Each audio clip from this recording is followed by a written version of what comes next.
Welcome to the Parenting with Compassion podcast with your host, Dr. Mally Coyne. Compassion asks us to bring kindness into our relationship with ourselves, which helps us do the same for our children so they feel valued and understood.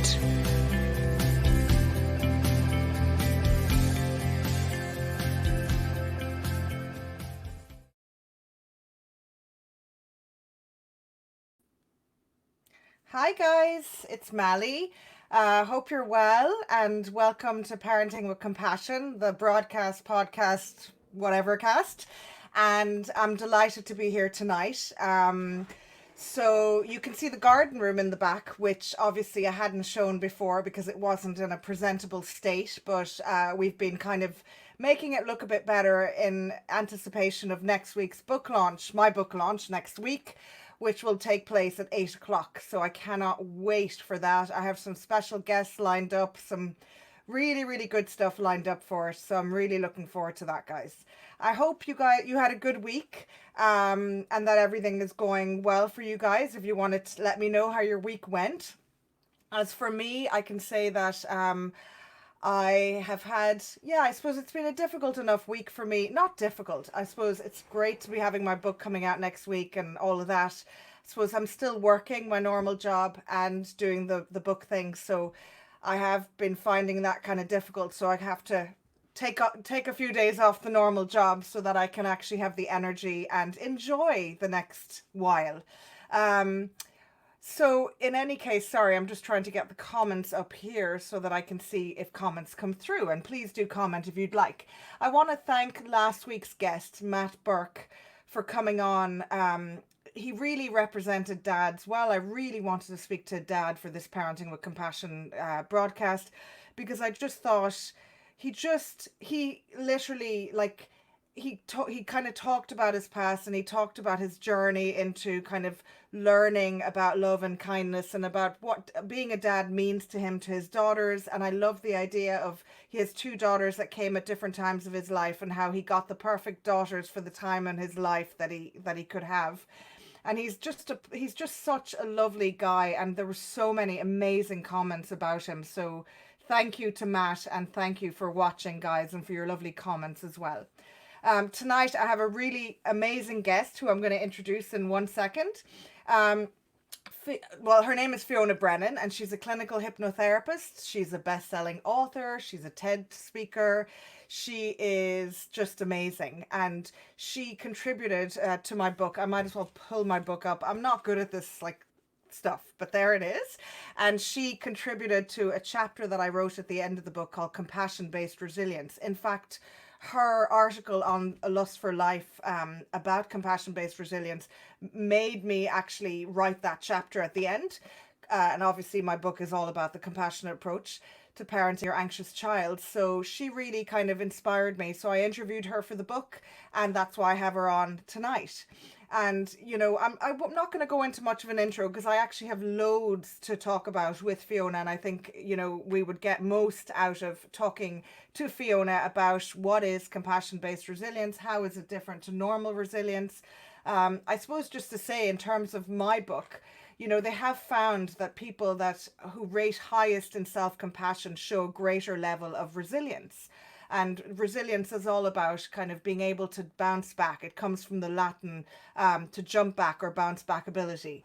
So it's not a fixed trait. It's something that we can nurture in our children. And it's all about, I keep saying, it's about facing a manageable threat and a secure child-parent relationship. So it's something that definitely you can nurture in your kids.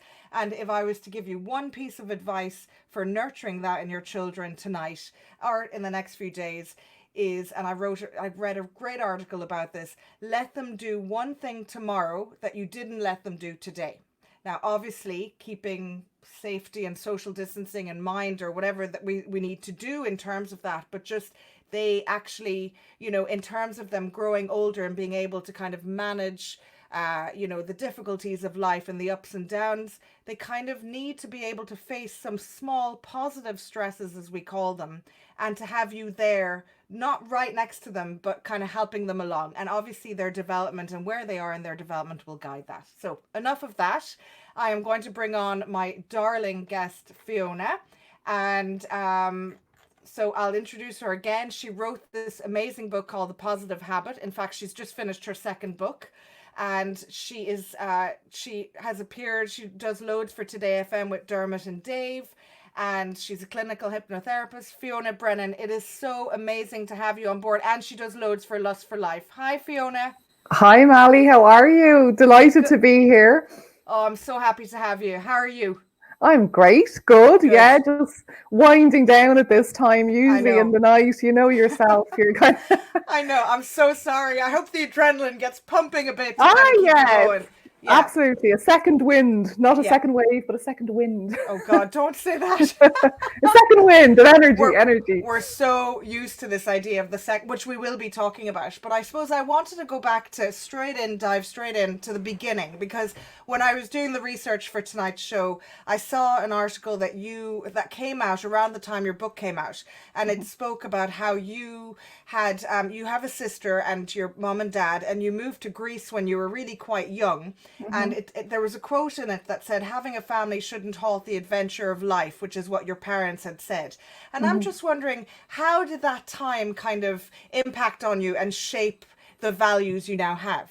Yeah, it's a great question, Mally. I would say that, like anything in life, it would have had both positive and negative impacts. Mm, And I would say the positive for me was just the whole adventure of life. And in mm, terms of seeing my parents in this really magical kind of world where they were pursuing their own dreams at the same time as having a family. So they had a system in place where we were kind of like, it was very bohemian, in terms of they wanted, my mum was doing weaving and my dad was a poet. And it was like they wow. gave up the whole world of working 9 to 5. They had been teachers and they just wanted something completely different. And Mm, it certainly was different. They were both still quite young. They'd had their children young. And it was like just a big adventure, it mm, really, really was. We moved around a lot in terms of, we did eventually rent a lovely little place. And my dad made bamboo bunk beds that I remember sleeping in these wow. beds that he'd made. And so it was kind of a childhood that was unforgettable in that sense, in terms of the freedom and being on the beach. I just remember it like in my body physically, this freedom of being at the sea and Mm, playing for hours, and just that incredible joy of life. I think that's what I would have said would be a really good positive from it. yeah. And what were the more The difficult other side is aspects? that I Yeah, found hard. yeah. Yeah, what I found hard, probably not at the time, because as you know, Mally, being a child psychologist, you know better than anyone in terms of how, when you're that young, you're sort of just going into survival mode. You're not really aware that you have, because you don't have any choice in terms of the decisions that are being made on your behalf. So I would have found that, maybe quite hard in terms of just the moving around a bit. Mm, I found that quite unnerving. And I think, you know, as much as it was an adventure, I think I was still very young and not mm, really, just my default was maybe to feel anxiety and a bit of okay. unease with it, and not knowing quite what was happening. And, so there's two sides to it, like so many It's things. But funny I that would say, it really resonates with me, that, Fiona, because I moved around a yeah, lot as a child as well until yeah, I was 18, and I felt kind of this uneasiness, this kind of this anxiety underneath it all. Do you know, a little bit? So because yeah. adventure is an adult word, it's not necessarily a child word for that situation or that time in your life, you know. Yeah, exactly. It is. It's one of those things that you just learn later on in life, and I think that's why it's so important to make the insights as we mature and learn about ourselves. Is to see, okay, what how has that shaped me, and how can I sort of help myself to learn from it, rather than be unconsciously dictated by it. In Hmm. terms of the fears that may have been there. And when you became a teenager, Yeah. then, because I saw in your Yeah. seminar talk, I did a talk for seminar as well. They're brilliant. And when you became a Yes, teenager, yeah. I love this. You kind of, this is a quote that came from that article. It said, I started secondary in my peach jumper with the helicopter on it. And within six Yeah. months, I was a different child. I became this very angst ridden teenager. And at that time, I also lost my grandmother. I'm sorry to hear that. Who was Mm. like a second mum to me. That threw me a lot, and I didn't even understand it. You're just in the throes of life and trying to be cool. I suffered a lot. So I'm just wondering, how do you make sense of that time now and how it'll impact on how you parent, even? Yeah, well, it's really because at the moment my son is 12, so I'm kind of entering into that whole like he's a preteen, obviously, but it's kind of just looming in terms of dealing with a teenager. And I think when we do that, it's like we kind of revisit times in our own life. So I can feel some of that old kind of Mm, teenagey, angsty stuff emerging. And I think that it is sort of so important to be able to separate that from my parenting now, and not to, I think we can, as parents, we can transfer our fears in terms of, for example, the worst thing for me would be for him to follow that path, or to feel that pressure to mm-hmm. conform, because I was in a school that was like, I don't know if you remember the program Grange Hill, but to me Yeah. it was like that. It was completely, again, that bohemian type of unconventional type of school, Mm, which has a lot of merits again. There's so many positives that came out of it. But at the same time, it was sort of, I felt like a sink or swim, and my peach helicopter just wasn't cutting the mustard. oh, So I kind of went the other way, and I became very much the rebel. And, I started smoking and drinking and all of these things like very, very young. did you And burn your jumper? no, I didn't Or actually do you still still. have it? I don't, but I can still remember it, and I would Yeah. say I still loved it. But I think you sort of suppress parts of yourself Mm, in order to survive, and that part, like that innocence, I think is so important, that it's there all the time with a teenager, whether you're nearly 45 as I am now, whatever age you are, it's keeping in touch with that really sacred innocence and presence that we have within ourselves. yes, I know what you mean. I know. Yeah, it's a kind of energy. Yeah, and it's hard Yeah, being a teenager and feeling maybe having a kind of an anxious disposition anyway from the time you were younger, and yeah. then kind of moving back to Ireland.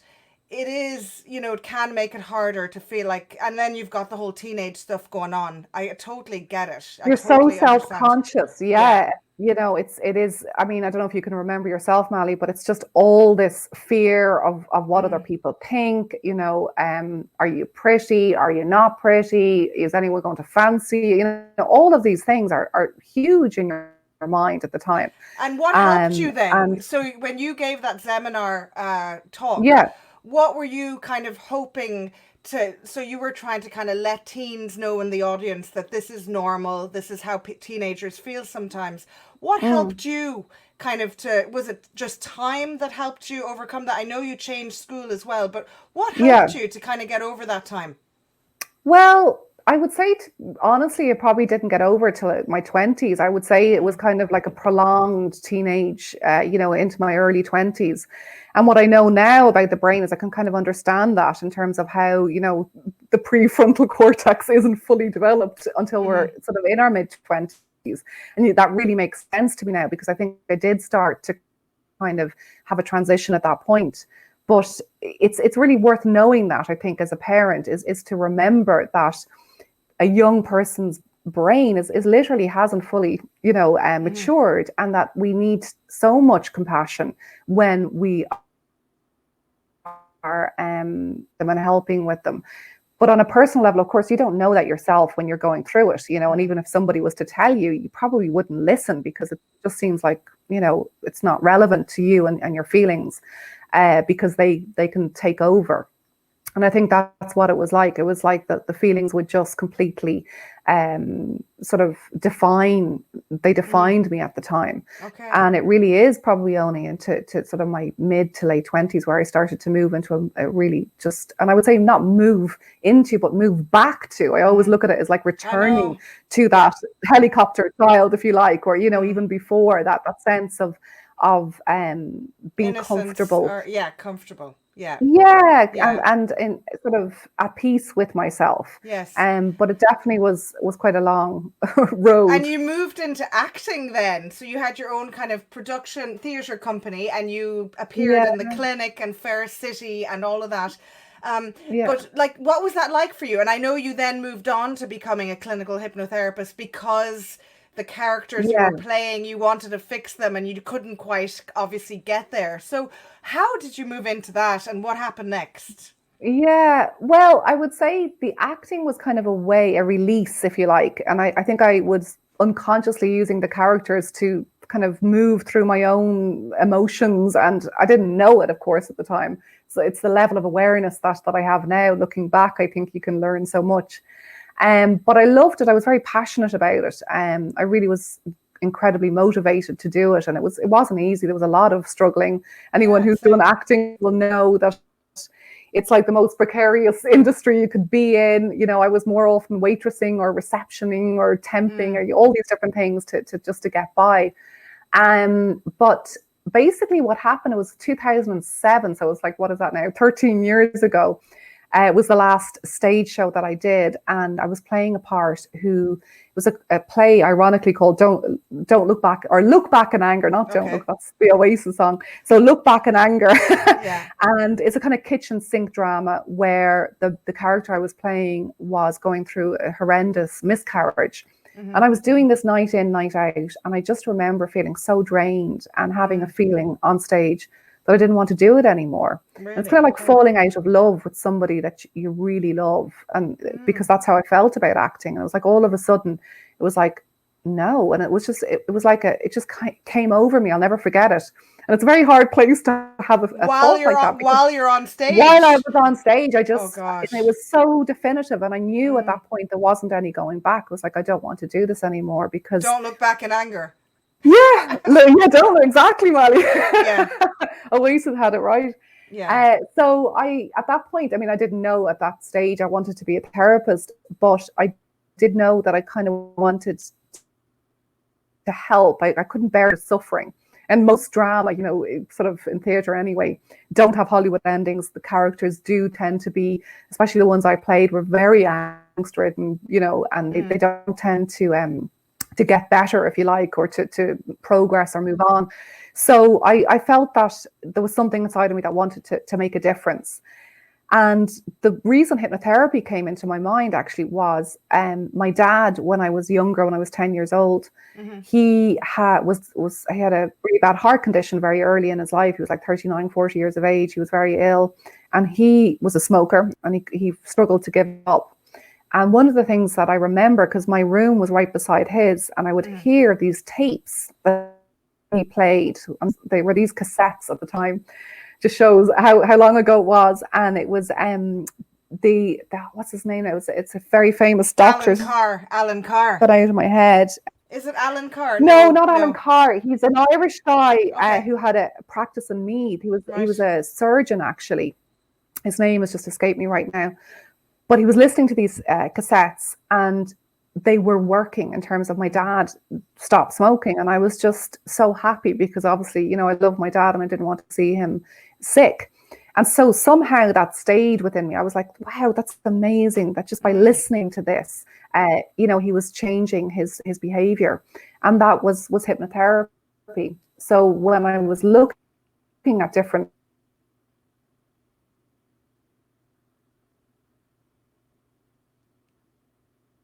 The stream seems to have gone there, but I'm sure you'll come back. Can you hear me? Sorry. Yeah, Sorry sorry, about that. Molly, it just went. Yeah. I can hear you. Yeah, yeah. Cool. So that's where hypnotherapy, I think, was the original idea. And Yeah. then I have been doing it now since 2012, and I haven't looked back. Like I've absolutely Loved it. really, Oh, I'm so delighted for you. I would say I'm doubly passionate about what I do now. Yeah, I think yeah, I really do love it. And your TED Talk. I mean, I'm in awe of anybody who does a TED Talk. I'd love to do one day. I don't know if I could deal with the pressure of it, but I Yeah. really enjoyed it because I think, you know, I know you say about the acting that you realized you had fallen out of love with it. But I still think that whatever adventures we've had and whatever experiences we've had, they kind of still inform us. And what I liked about watching that was that you're a great storyteller. You brought in your, being in Greece and the moon, and Mm. I really liked, I suppose, the idea of you just fit so much into 7 minutes. I really think it was Mm. incredible, and I just want to read a Thanks, couple of Tony. things that were there. The subconscious Mhm. mind is a power that can achieve whatever it desires when it feels loved and safe. Just like a child with a loving parent, it will flourish. And then you also asked, what type of parent do you want to be for yourself? One that is loving, kind, and compassionate, or one that is negligent, judgmental, and doesn't take time to get to know you? And I think that really, I Mm. know you weren't necessarily talking to parents. You were talking to people about parenting themselves. And that's why I think this show kind of applies to everybody. But Mm. how, we're talking to parents specifically tonight, and I know that you brought in this amazing character of yours called Magic Girl. And I Mhm. wonder, Mhm. is she there with you tonight? Or is she Magic asleep? Girl is here. Yeah, no, she's here. No, she's all. I think she's pretty much here all the time Okay. now. I mean, I've Yeah. I've really identified that I am Magic Girl. That sounds a bit off the wall, I know, but Yeah. just to give a bit of background, she was an imaginary friend, if you like, when I was a Mm. child, and I would turn to her in my mind. So it's like that Mm. sense of the divide itself, where there was the anxious Fiona, and there was this part of me that I could access that would guide me and help me, and would say the right things and know how to sort of get me out of that state of high emotion. Mm-hmm. And so I would say, like, I feel like that is who I am. That is the essence of who I am. And she's with me, all the time now. So I feel Mm. like I've kind of come full circle, and it's just this lovely sense of being able to mind yourself and to be incredibly accepting of yourself, no matter what emotion arises. And that is the magic, in a sense. It's rather than trying to get rid of an uncomfortable emotion, whether it's anxiety or anger or fear.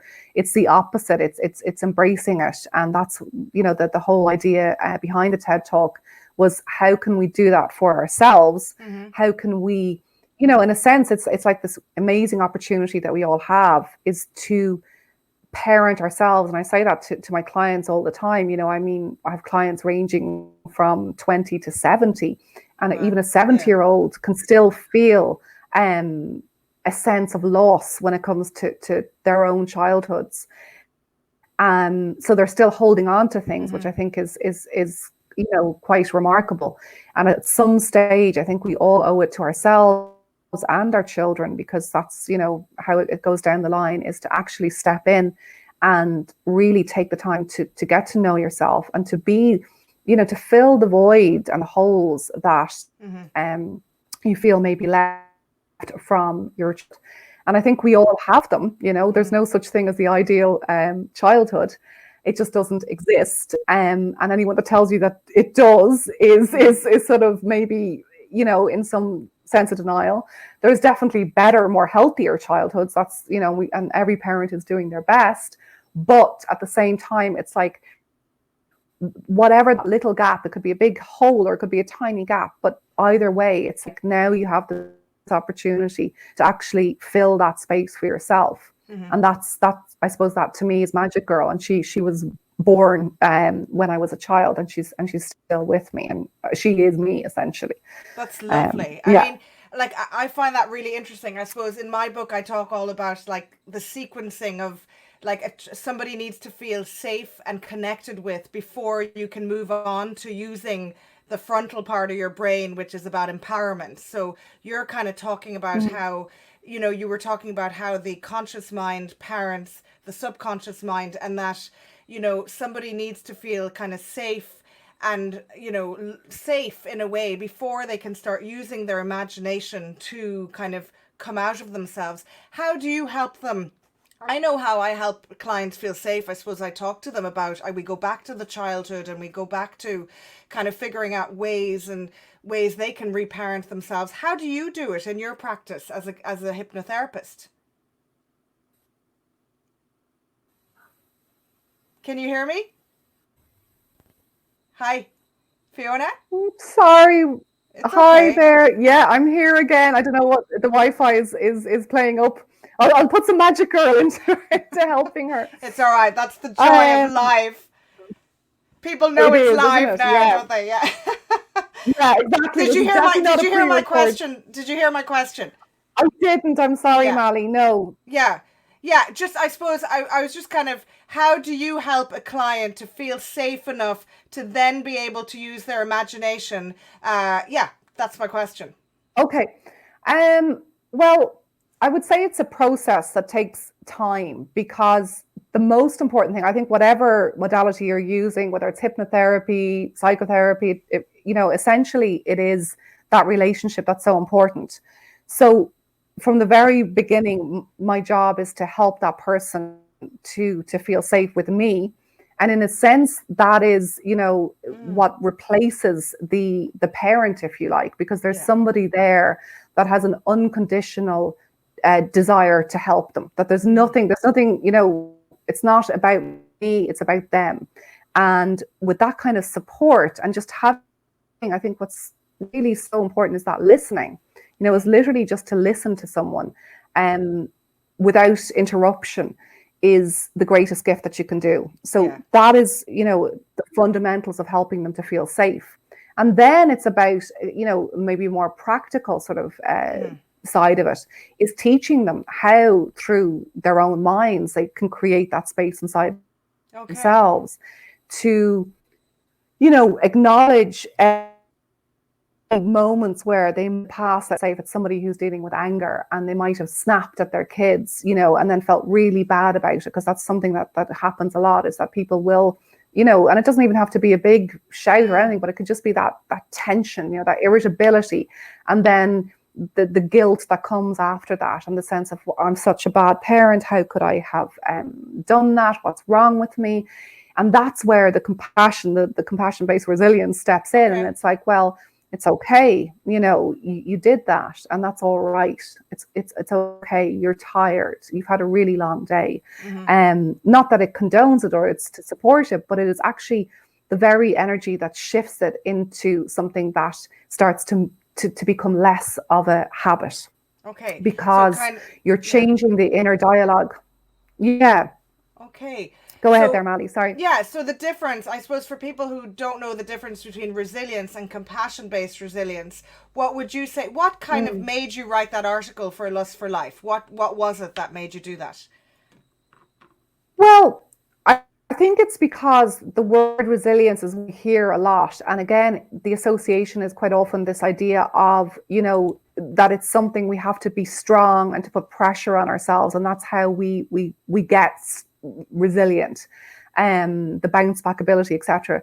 But really it's so much more um sustainable and impactful to take away that pressure and to replace it with compassion. That it's nothing to do with pressure. It's nothing to do with keeping up, a stiff upper lip, or keep going, and this kind of mentality of I've got to just be strong, and because effectively it may work in the short term, but long term it really it's not effective. And I see that so often with my clients is they take that approach for many years and end up, their relationships suffer from it. Their relationships with their children, with their partners, is never as strong as it can be when the compassionate voice, the internal voice, is one that is very forgiving to the self, and understanding to the self when challenges come our way, whether that's, snapping at a child, or whether it's dealing with the whole situation, Mm-hmm. with lockdown, or whatever situation it is that the kindness is what prevails. Okay. And in terms then of lockdown, and I know that you put a post up on Instagram that said, like I've been interested in this, and I've talked about this a few weeks ago about what parts of normal are worth rushing back to. And you put up a post, Ariana Huffington had said normal wasn't working. If we go back to the way things were, we will have lost the lesson. And you said for many people before lockdown was stress, long commutes, not seeing their kids, parents, or friends enough. Normal is simply not good enough. We need to flourish under fire and learn from adversity. We will come out of this wiser and kinder than ever before. How do we do that, Fiona? Yeah, it sounds great, doesn't it? Did I write that? It's really good. Fabulous. Well, I suppose it's really the sense of if we don't learn from it, then it's a lost opportunity, isn't it? Yes. And I think that for many people that is true, that the normal, if you like, wasn't working in terms of, again, this is all through my clients that I see that people wouldn't actually know their own children in terms of, they're in a creche, from 8 a.m. till 7 p.m. or whatever it may be. And just the stress that causes. And then the reverse, it was literally like black and white. All of a sudden, they're together 24 hours a day, and just that opportunity to actually get to know their children in a way that they probably wouldn't have had before. And I think that's really valuable. Again, it's like, it's a bit too black and white. What you want is that balance. And I think that's where, it's all about, and that's something I've really tried to do as a parent myself, is to work on getting the balance of, of having a career, which I've had I've had a really good career in the last 12 years since my son was born, but at the same time to be there, to make that ability. And I've worked really hard to make that happen. That can't happen for everybody, and I know that, but I think that is the ideal in a sense, rather than the two extremes. If having a person, the balance between the two. Yeah. And that, of course, is so dependent on a person's situation in terms of, if they're a lone parent or it just, we can't, it's so subjective. But at the same time, I think that from the lockdown, if people can take that sense of what the priorities are, to pull out the positives that they have been able to bring into their lives, and then to think about, how do I bring that now? How do I make that my priority rather than the other way around? I totally get you there. Like I did a webinar last week and lots of parents came on, and they said, they're scared that when we go back to normal, that they'll just go back to their old routines, although they've really enjoyed having that bit of space. And I suppose one of the suggestions that I gave was that I suppose the second we start kind of taking pause and reflecting, we can then change our brain in a way. So I was thinking that it might be an idea to sit down at the table with your kids and maybe ask them, what parts of the last few months do you want to keep going? When we go back to school, the last few months were different. What aspects do you want to keep going? And so that everybody in the family can maybe contribute, and then try to kind of work a way out, work a way that we don't all go back to being headless chickens anymore, because that was causing so much stress. It really was. Absolutely. Yeah, it really was. Yeah. And you will see it in your work, and I see it in mine as well, in terms of people coming in and just, literally it's like they're just flaking out because they're totally exhausted. So yeah, I think that's a really good idea, Mally, in terms of actually asking the kids themselves, because that's where you learn. Exactly. Speaking of kids, Fiona, you have a son who's 12, is that right? And he was in 6th class? That's right. And how have the last few months been for him? How have the last few months been for him? Because I really feel for kids who've missed out on the rites of passage of finishing primary school, the way they had imagined. What's that been like for him? Well, it's been quite hard, to be honest with you, because he is an only child, and that in itself is a challenge in terms of, socialization. He doesn't have any cousins or, so he's quite, in that sense, that he's quite isolated already in that family sense. So for him, it was really, really hard. And it was a concern for me as a parent as the weeks went on. And, you know, before the lockdown, we were sort of totally against all these video games, and he wasn't really, you know, he wasn't allowed on the PlayStation. He didn't have a PlayStation or any of that. And then it was like, oh my God, you know, we just felt the pure concern as a parent, like he's really cut off now, because that's how all his friends were chatting with each other. And I just remember one day going, okay, that's it. Like, and I went on and like bought a PlayStation. I was like, I don't care. That child needs to feel included. He needs to talk to his friends. Yeah. Because the isolation was much more damaging, I think, than any video game could possibly ever be. So that helped in the real thick of it, if you like, in terms of he was actually able to converse and chat. And as well, you know, in terms of missing out, like I was very proactive in trying to get a graduation together with the school. I really wanted him to have that closure, because I felt if he didn't have that closure, even though right now he might not think it's a big deal, but later on, it's like, if you can imagine yourself, like you're in 6th class, it's March the 12th, Thursday, March the 12th, and you're told you're getting 2 weeks off, and it's like, yippee, I know. 2 weeks off school, and you never go back to that school. I just find that so... Never ever I'm go back in. Thinking about like that's, it. Yeah. It's so dramatic. I know. Yeah, and my son loved his school. He was like he was a child who absolutely thrived in school. You know, he was very, very happy there. So that for him was a big blow, to be honest with you. And especially then in terms of the whole preparing for secondary school, you know, it's already kind of hard if you think about it again, in terms of all the fears, what's that going to be like? But then on top of that, to be out of the system for that long and out of that setting day to day. And now that's kind of coming around the corner. And again, we don't know exactly what that's going to look like. But and did he get having to have said a graduation? That, you know, do you know what he did? We did an amazing Zoom, and then they actually, I spoke to the principal. I was like, if there's anything they can do to actually bring them in, even just for, you know, just 10 minutes. Go into the school. Anything, just physically go in. They didn't actually get into the school, but they got into the yard, and the school were incredible. They really were. They had they had them all sort of out in the yard. It was a beautiful sunny day. They gave them balloons, and you know, there was a celebration. They wrote their names, they took pictures. So that did happen, and I think that's a really good thing that it did happen. I'm really glad. But I think, you know, I'm learning a lot. Yeah. I think that we learn so much about ourselves when our children are going through different things. And absolutely. I don't know about you, Mal, but you really like so sort of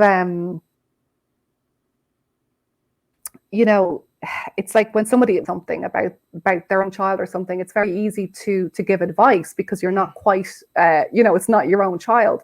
But when it's your own child, there is that sense of having to really work on yourself. And that's what I've been doing in terms of, you know, taking a step back and realizing that this is something he has to go through. I can't fix it. It's out of my control. And that, I think, as a parent is a really tough thing to do, because what we want to do is we just want to fix it and we want to make things better. And that, again, is not the most resilient thing, like you were saying at the top of the broadcast. That is actually not the kindest thing to do. It feels like our impulse to protect and to make better. But ultimately, this is something, whether it's this situation or another that's coming around the corner, we don't know, is something they have to go through. And that's what I'm kind of working on myself at the moment, is taking that step back and letting him find his way.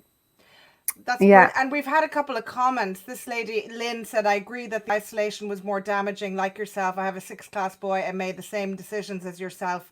I feel 6th class graduation, it's important for one chapter to close properly in order to move on. And Andrew O'Connell has been commenting as well about his 15-year-old daughter, and you know, how it's kind of the concern for the unknown for teenagers is causing them a huge anxiety. And I suppose we all don't know either what's going to be. And Bernie says there's some great ideas there as well. So thanks for all those comments, guys. Before you go, Fiona, I definitely want to mention about your book, The Positive Habit. And I'm just wondering, like, because what made you write that book? And what can people expect if they get it? I love Million writing. dollar question. It's kind Yeah, it was kind of like a vocation, I think. It is a vocation, and I just finished my second book, and I'm already like, my husband was Yay! like, going, "Please tell It me you're has joking." Like, and I said, "No, but I think I have another idea," and he's like, "No, you don't." no more ideas. Stop Like, with the ideas. yeah, Yeah, I it's know. like I think it's just the most incredible thing to be able to help more people, because Mm, yourself, Mike, there's only so many people you can actually see on a one-to-one basis. This kind of work is amazing because we get to reach people as well.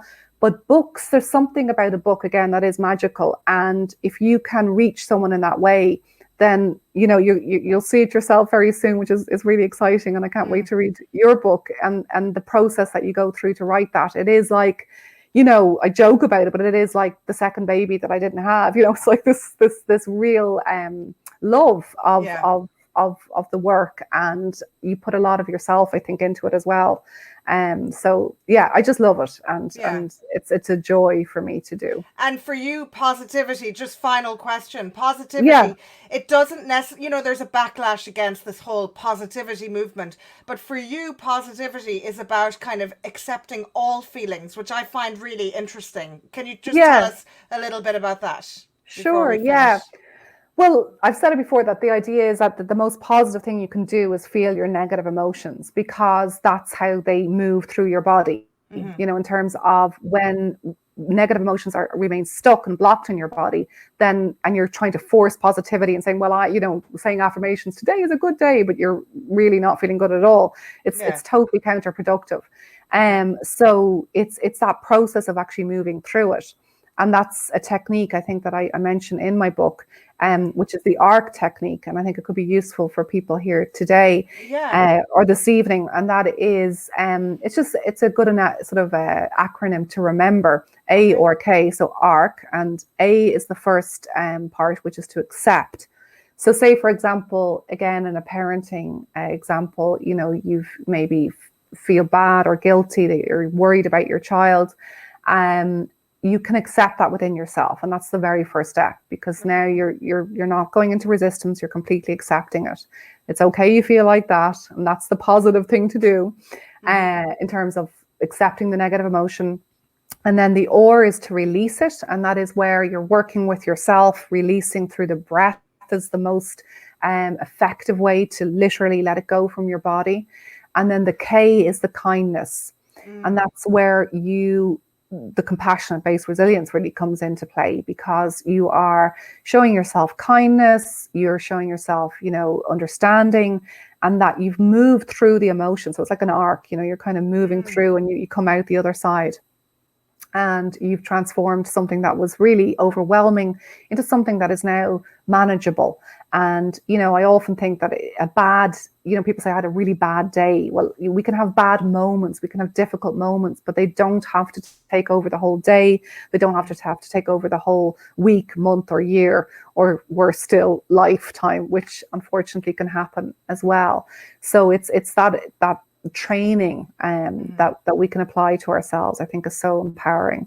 I love that. Thank you so much for giving us that technique. It just completely resonates so much, Fiona. And I Wow. just want to thank you so much for coming on My and pleasure. for sharing that with us. And I know you've had a busy day, so I really appreciate you taking the time. And I know you're doing stuff with the Lust for Life anyway, so you're like, and thank you for No better place. contributing to my book as well. And if you just stay You on know. the line a sec, I'm going to take you off the stream, and then I'll just say a quick few words to you when I'm Okay, finished. Is no that problem. okay? Just Yeah, stay thank there you for a very sec. much, and And thanks thank you everyone. so much, Fiona. Thank you so My much. pleasure. So thank you so much to Fiona for coming on. I hope that's been really useful to you guys as parents. She's a parent herself, and I just think, it's great to hear from different professionals, people in the field, and also to hear from people who go through difficult moments and are open about that. I think it's great. Anita said, "I love your book," so I'm assuming she's saying that to Fiona, which is fantastic. I just wanted to say my book launch is next Wednesday at 8 p.m. on this right here. I'll be sitting on these couches, myself and my friend Ruth, and we're going to be chatting. My kids are going to be coming in. I have a couple of little videos that are going to play. It's just going to be brilliant. I hope it's going to be brilliant. I would have liked to have a person-to-person, face-to-face book launch. I might do that in the future, but for the time being, I just have to arc and accept that this is the way it is, and I'm going to get excited about it anyway. And sure, yeah, I can't curse, so I'm not going to curse right now. Anyway, goodbye, guys. Have a lovely week. Keep watching all the stuff on A Lust for Life. Thank you, Lynn, for watching, and thank you all for watching. And apologies about some of the technical issues, but you know what? It's live, and that's life, right? So have a beautiful week, guys. See you next Wednesday at 8 o'clock, and thank you so much for tuning in. Bye-bye.